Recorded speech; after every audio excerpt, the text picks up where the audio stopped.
Okay, till now we have completed synchronous motor, cylindrical rotor synchronous motor phasor diagram when operating at different power factor. Also we developed the formula related to EF and load angle delta under each case, that is at unity power factor, at 0.8 power factor lag and at 0.8 power factor lead. We also observed the load angle in case of motor, and I have explained you in case of motor that load angle delta is always negative. It means the resultant MMF always leads the field MMF. However, in case of generator, the resultant MMF always lags the field MMF. So, in generator load angle delta is positive.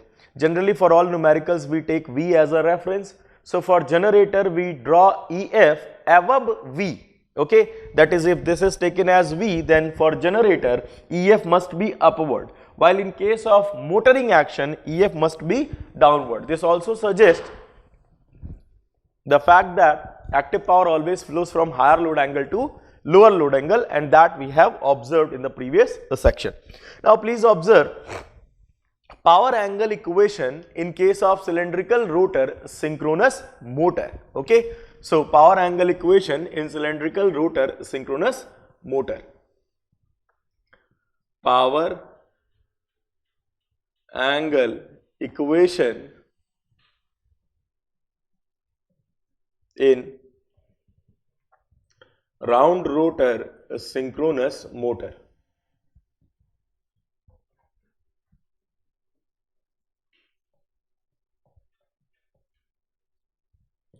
Power angle equation in round rotor synchronous motor. Now please see, already we have the electrical equivalent model of synchronous motor on per phase basis. The electrical equivalent model for generator and motor both are same. The only difference is in the load angle, and that is represented as the direction of current. Okay, so accordingly you can use the KVL. Now please observe, we have J axis and RA. So we have a terminal voltage V. Okay. Now in case of motoring action, power flows from this side to this side.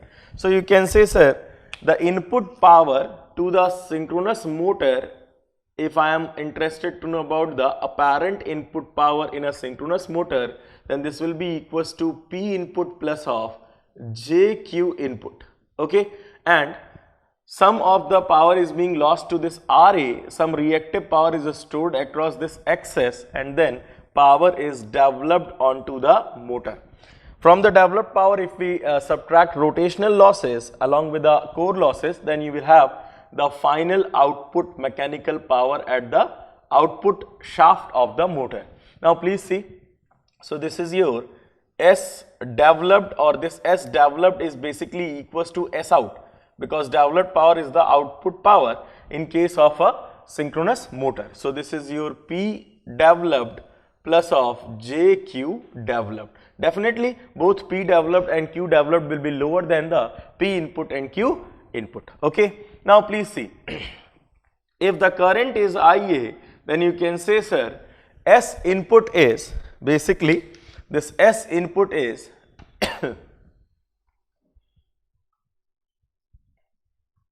V into IA conjugate for per phase basis. Okay, for 3 phase you have to just multiply it by 3.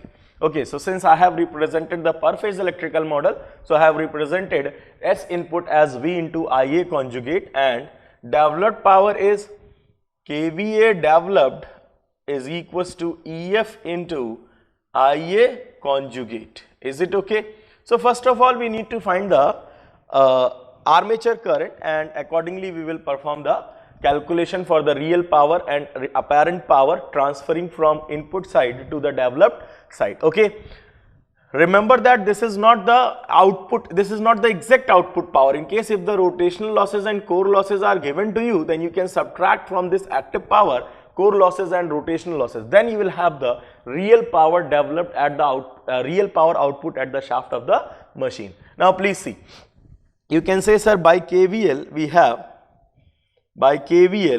have EF phasor is equals to V phasor minus of IA RA phasor minus of JIA XS phasor.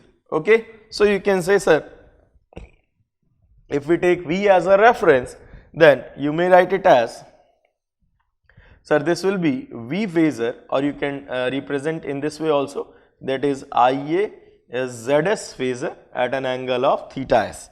We are aware with this ZS and theta s. Okay, so you can say, sir, from here we may write as IA phasor is equals to EF phasor, or better to say V phasor minus EF phasor, V phasor minus EF phasor upon ZS phasor. I have just organized this equation, okay, in this term. Okay, so this is your IA. If we take V as a reference, then you can say, sir, IA is equals to V at an angle 0. Already I have drawn the phasor diagram. So V at an angle 0 minus EF at an angle minus delta. Why I am saying minus delta? Because for motor, load angle always load angle is the angle between field MMF and resultant MMF, and in resultant field MMF always lacks the resultant MMF. So that is why I have represented this delta to be negative in case of motor, and we have ZS at an angle of theta s. Okay, now you can represent this IA as V by ZS at an angle minus of theta s minus EF by ZS at an angle minus delta minus theta s. So we have IA, and you can find the IA conjugate also. IA conjugate will become V by ZS at an angle theta s minus EF by ZS at an angle, this will become delta plus of theta s. Okay, whenever we are going to take a conjugate, just the angles will become opposite side. Okay, then automatically it represents that the IA conjugate is already has been taken. Okay, so we can observe here that IA conjugate will become V by ZS at an angle theta s minus of EF by ZS at an angle delta plus of theta s. Now see, if we are interested to know about the input power, then input power per phase is V into IA conjugate. So per phase input power will become, you can say, sir, per phase input power, or you can say input kVA, better to represent S input. Already it is really understood that it will be a per phase. So whenever you have to find 3 phase, you have to just multiply it by 3. So per phase input power is equals to V into IA conjugate. Now since V has taken as a reference, so V at an angle 0 into IA conjugate, we have this as IA conjugate. So substitute this value from this equation. So V by ZS at an angle theta s minus EF by ZS at an angle delta plus of theta s. Okay, when we multiply, the magnitudes are multiplied and angles are added. So this will become V square by ZS at an angle theta s minus EF V by ZS at an angle delta plus of theta s. Now this is your per phase apparent input power in the motor, and this per phase apparent input power is basically real input power to the motor plus J reactive input power to the motor. So you can say, sir, real input power to the motor will become V square by ZS cos theta s.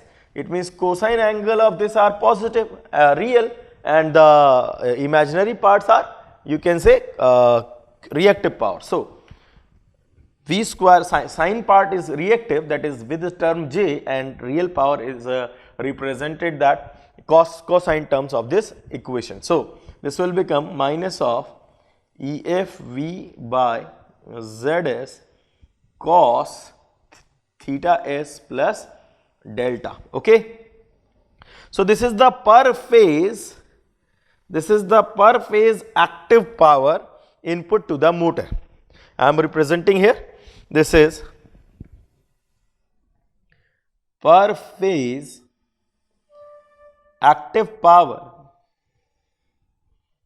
per phase active power to input to motor, per phase active input power to motor. Okay.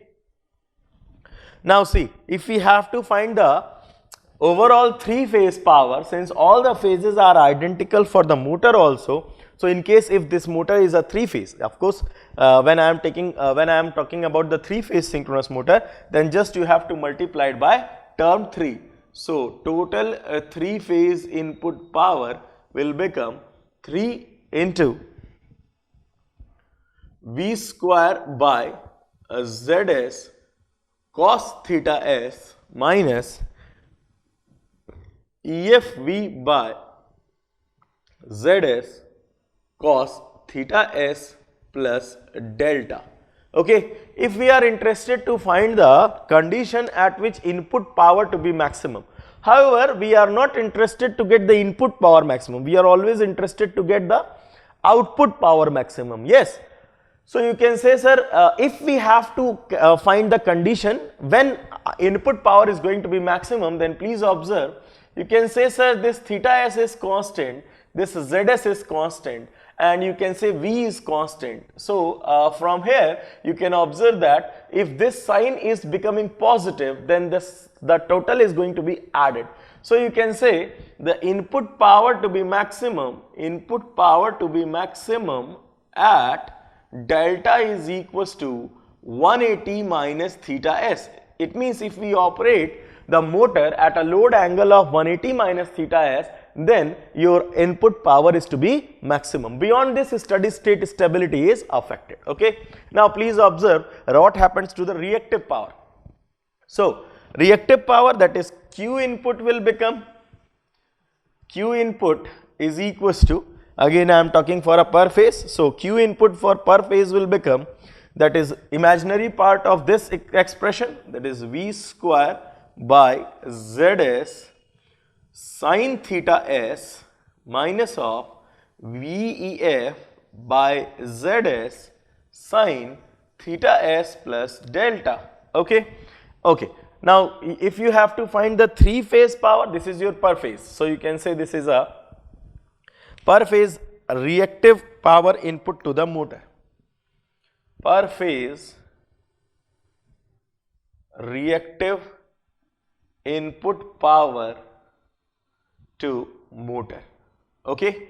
Now if we have to find the 3-phase reactive power input to the motor, then 3-phase reactive power input to motor is, we are interested to know about the reactive power taken by the motor, because already we have observed that in generators if the reactive power demand increases, then rotor heating effect comes into the picture, and thereby overall efficiency of the machine is affected, as well as you can say the maximum power delivering capacity of the machine is decreasing, because the stator current is also increasing if we increase the reactive input power. So we are interested the reactive input power taken by the all components of the load machines. Okay.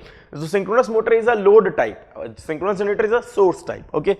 So we are interested to know about the reactive power taken by the motor also.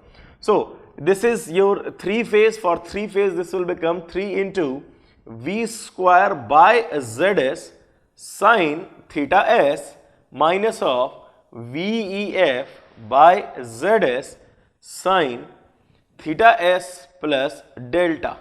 Okay. I am also interested to know this 3-phase reactive power, so that if it is possible to control the reactive power taken by the motor, we try to control it. Otherwise your whenever the synchronous motor is going to operate, it will going to affect the generator reactive power. So you can say generator rotor heating effect will come into the picture. So we can manage this reactive power by this simple relationship. Okay, let this to be the equation number 1. Let this to be the equation number 1 and this to be the equation number 2. So this is equation number 1 and equation number 2. Now come to the power developed. Okay, so if we are interested to find the developed power by the motor, then complex power developed. Complex power developed will become, you can say, sir, complex power developed is S developed is equals to EF into IA conjugate. Okay, now please see. EF into IA conjugate. We have IA conjugate here, V by ZS at an angle theta s minus EF by ZS at an angle delta plus of theta s. So you can say complex power developed is EF at an angle minus of delta into V by ZS at an angle theta s minus of EF by ZS at an angle delta plus of theta s. Is it okay? So when you multiply, this will become complex power developed will become equals to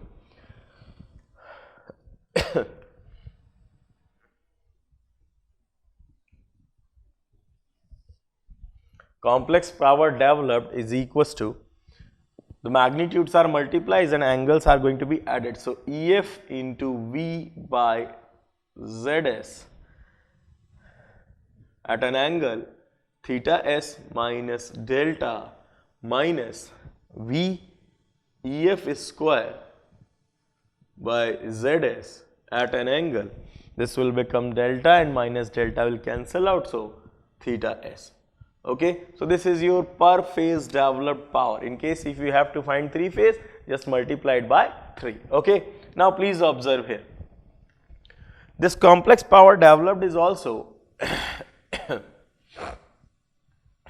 some real power developed plus J reactive power developed. So real power developed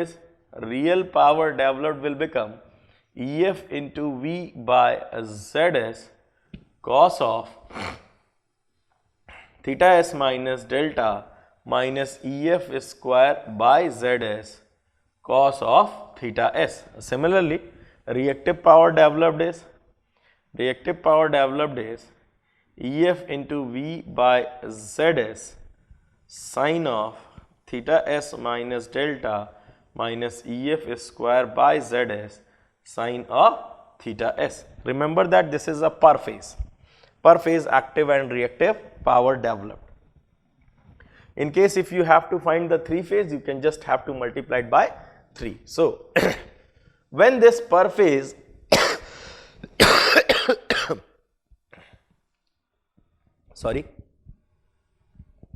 when this per phase power developed will be maximum, you can say, sir, when theta s is equals to, when delta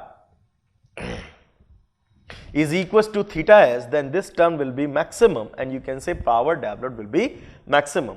If you observe in case of generator also, we have found the output power, and output power is maximum at theta s is equals to delta, you can say delta is equals to theta s.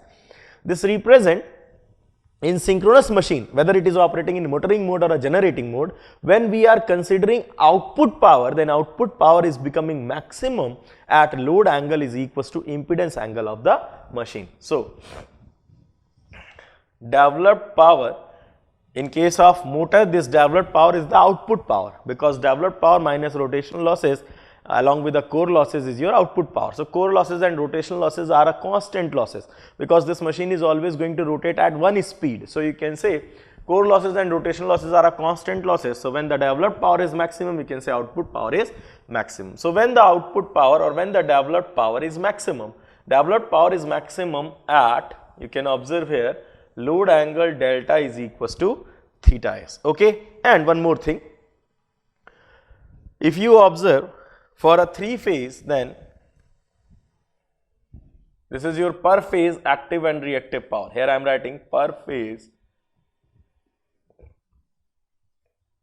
active and reactive power developed. Now I am interested to know about 3-phase active and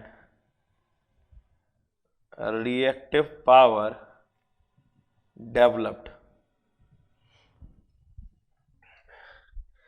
Most of the students ask, sir, why you are writing 2 times? Because I have seen lot of students do the mistake that if the power asked of a 3-phase machine, then they will just substitute the values in this expression and give the answer. That is wrong, because for a 3-phase you have to go with a 3-phase. Okay. Now please see, 3-phase active and reactive power developed will become, power developed 3-phase is 3 into VEF by ZS cos theta S minus delta minus EF square by ZS cos theta S, and reactive power developed total 3-phase in case of 3-phase synchronous motor VEF by ZS cos theta S minus delta minus EF square by ZS cos theta S. Okay. Some student ask me, sir, reluctance motor is also a synchronous motor, so why we are not using this expression for the reluctance motor? Because reluctance motor will have some saliency introduced, and so we will use the different expression for the reluctance motor. You have to use this for a 3-phase motors only. Okay. Now please observe here.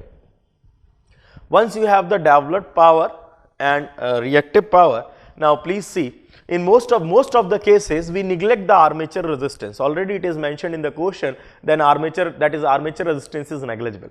Yes, you can neglect armature reaction anywhere except in efficiency calculation, because I square R loss is a heavy loss. Okay. But in case of power analysis, you may neglect the armature resistance for the tentative analysis, because we are only interested to know about the tentative output. Okay. In case if we have to find the actual output, then we will consider the losses also. Now please see, in case if we neglect RA for tentative analysis or for approximate analysis. So if RA is neglected, it means if the armature resistance is neglected, so that is RA is equals to, nearly equals to 0. We can neglect RA, but we can't neglect XS, because if we neglect XS, the machine can't going to generate. Okay. The machine can only generate if there will be a armature reaction reactance, as well as you can say the leakage reactance. Okay. So that reactance is important, because for machine to generate the reaction, you can say air gap flux is existing, and therefore we must have to represent the armature reactance. Now please see, in case if RA is neglected, that is RA is 0, then your ZS, which is previously being RA square plus of XS square root over at an angle of tan inverse XS by RA. In case if RA is 0, then your ZS will become XS and theta S will become 90. Okay. So ZS will become XS and theta S will become 90. Is it okay? Now please see.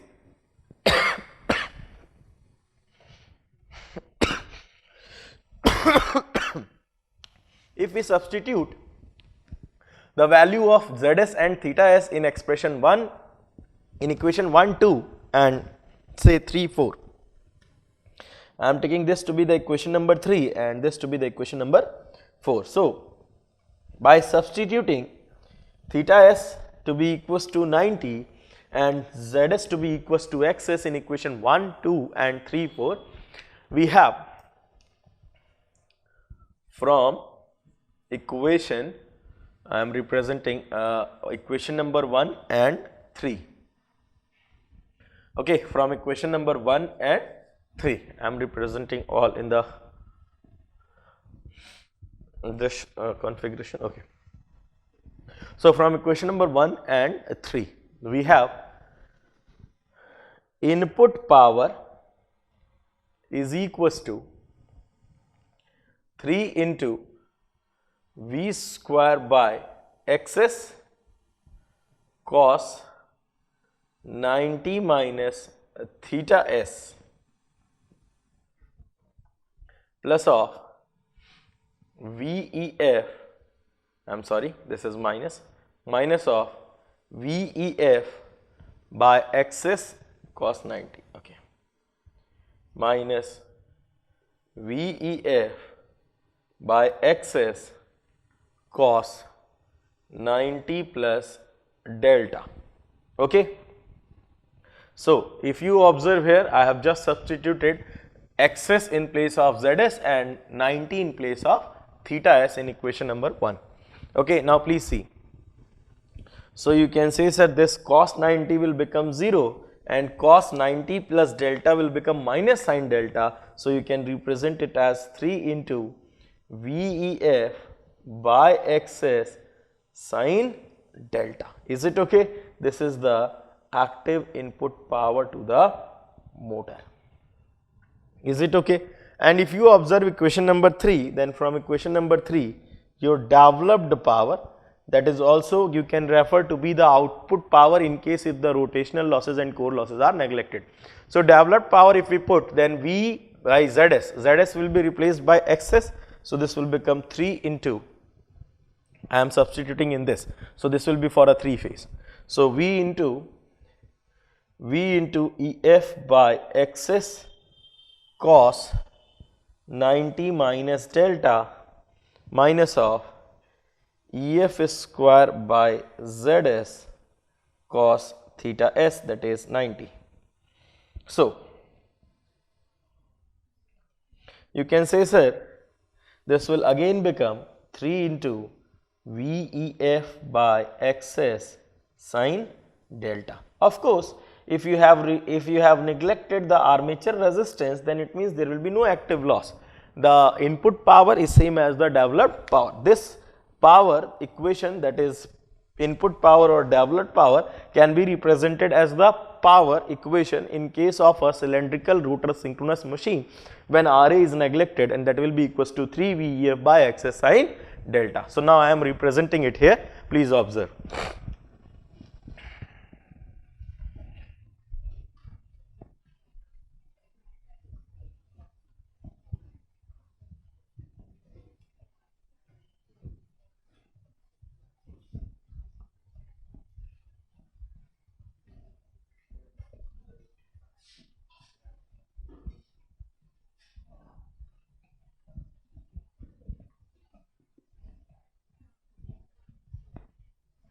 Now please see, we have power equation as power is equals to 3 into VEF by XS sin delta. Is it okay? So for a 3-phase synchronous machine, we have a power angle equation. This equation is called as power angle equation. Power angle equation. Okay. If we observe this equation, we can draw a curve between power and load angle delta. So I am representing a curve between power and load angle delta. Now please observe here, we may represent in this way, that is your load angle delta, and this will be your power. I am representing the power downward because in case of generator we have represented upward. Okay, so that is why I have represented it as a downward, or better to represent in this way. So it will be more comfortable when we talk about the stability in case of synchronous machine. Now please see. For generator we have drawn the power upward. For motor I am representing the power here, and that is your delta, that is negative delta, and this negative delta is increasing axis. Okay, so you can say, sir, this I am representing this to be the delta increasing. So you can say, sir, this will be the power angle curve in case of a cylindrical rotor synchronous motor. Okay, so this will be your maximum power at delta is equals to 90 degree. Okay, so at delta is equals to 90 degree, your power is maximum, and maximum power is equals to VEF by XS in case if RA is being neglected. This is with the excitation EF1. Okay, now if I increase the excitation while keeping other things same. Okay, now please observe. Let us suppose the mechanical power, this is the power developed by the motor, power angle equation of the motor. Let us suppose the motor is operating at some particular angle, say that is delta. Okay, so here I am representing that motor is operating at some particular angle, and here I am representing that power demanded by the load. So if the load power demand is that much, that is you can say P1, then the machine is operating at a load angle of delta 1. Now what I am representing, please see. It means, let us suppose this to be the generator and try to feel this. This is very interesting. And once you are able to understand this concept, then you will just understood why this all expressions are being developed, so that we can design, so that we can how we can manage the active and reactive power delivered by the synchronous motor. Okay, now please see.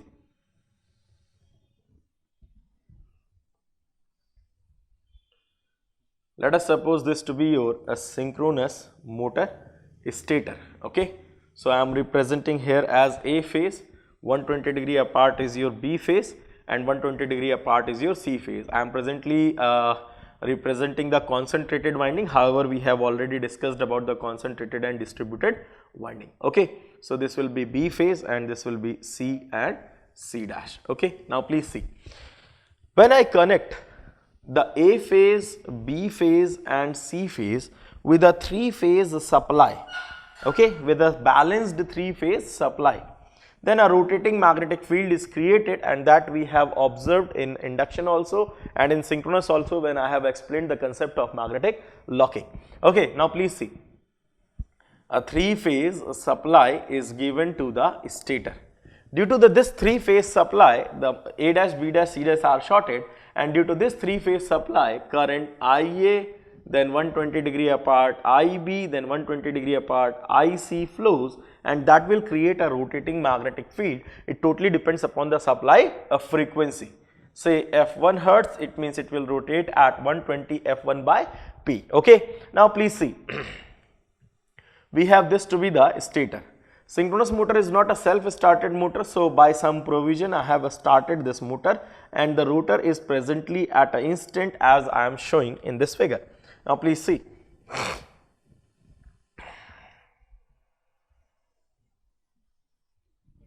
This will be the DC onto the rotor, and because of the DC flowing onto the rotor winding, by the right hand grip rule, we know that this will created a field. Okay, so you have already observed that how the field, that is rotor field, is going to form because of the DC flowing onto the rotor. I am again explaining here.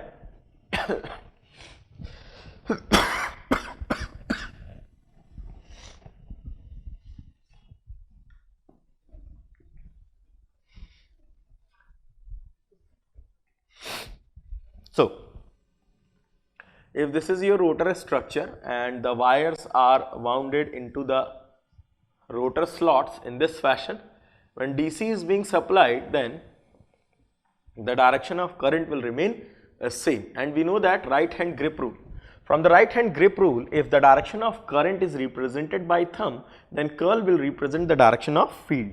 So because of the current flowing in different, conductors, they will created a field, and the field will be created in this manner.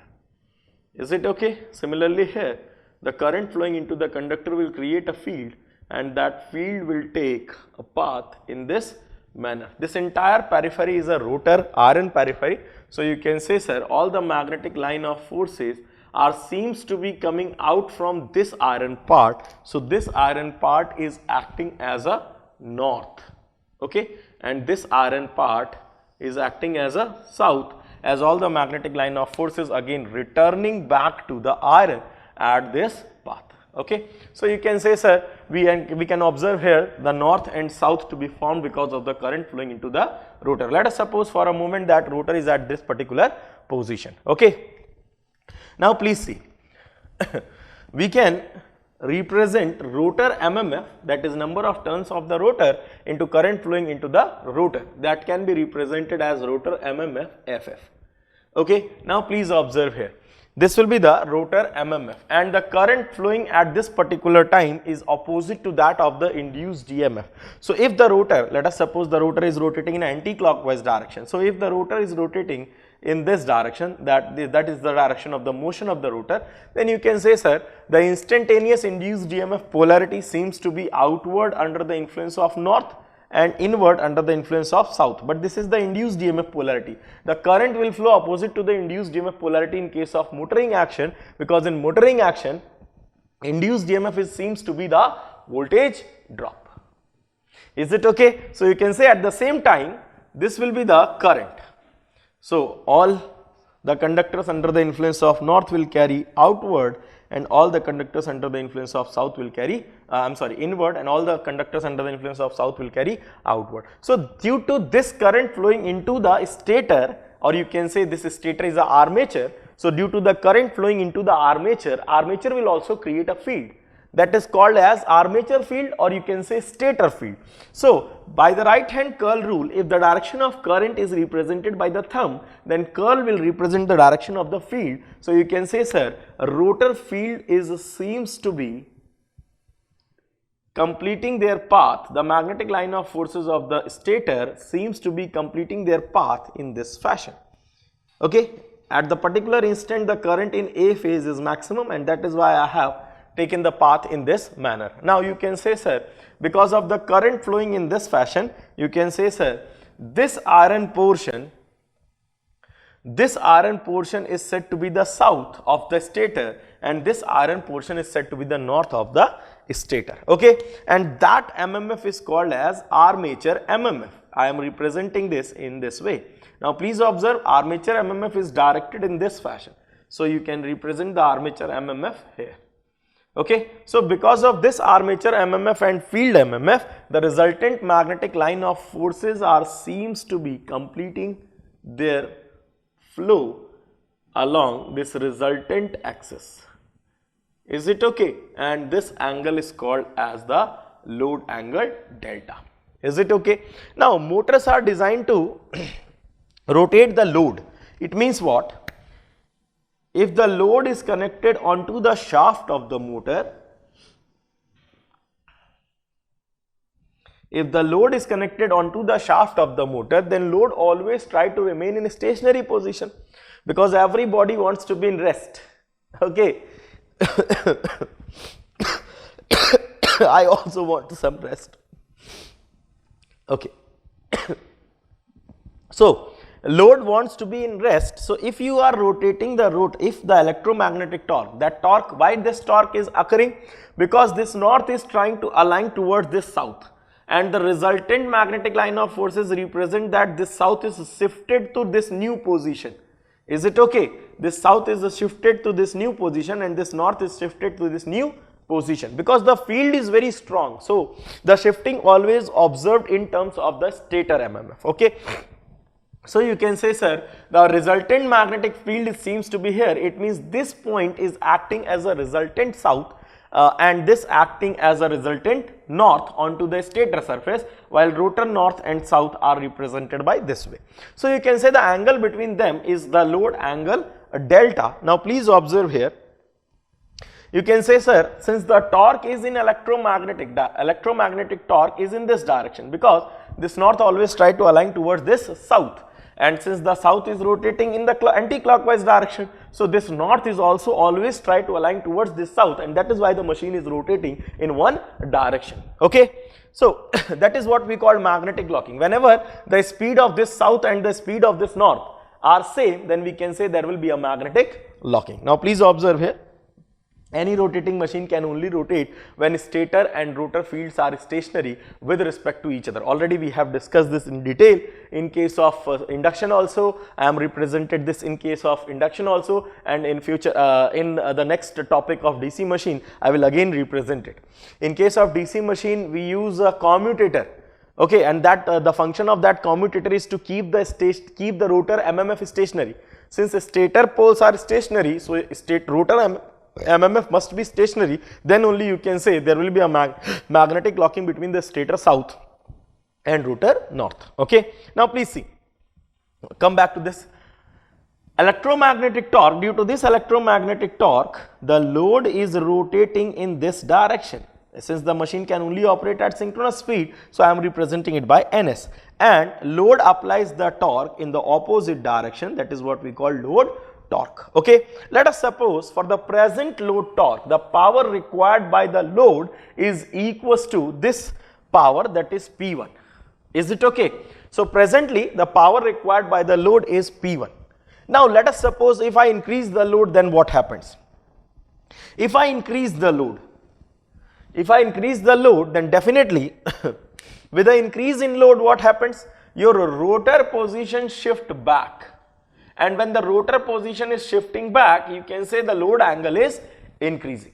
I am not saying the rotor speed is reducing, I am just saying the rotor position is shifting back because of the increase in the load torque. So as the rotor position shifting back, you can say load angle is increasing. This is very true for this explanation also, because if we are increasing the load, it means it draws sorry, it means it draws more current from the source, and when it draws more current from the source, it means armature MMF becomes stronger. With the increase in armature MMF more, you can say sir load angle is increases. So either you can understand in this term, or you can say when we are increasing the load, this north position shift back. It means the rotor will be slipping past. Position of the rotor will be slipping past, and thus the load angle is increases. So let us suppose if we increase, what happens if we increase the load onto the synchronous motor? So if we increase the load onto the synchronous motor, then motor may start operating at a new load angle, that is delta, you can say delta 2, okay, and this to be the power P2. So accordingly you can observe here. But what happens if we increase the load angle more than 90? Then what happens? If we increase the load angle more than 90, then you can easily understood here that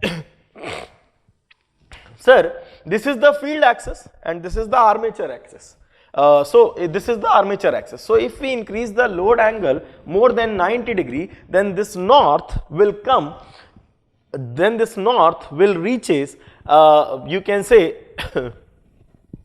if we increase the power, if we increase the load more than the load angle delta 90, then you can say sir power required by the motor will be more, and this delta is increases. But soon as after 90, the power delivered by the motor is start decreasing.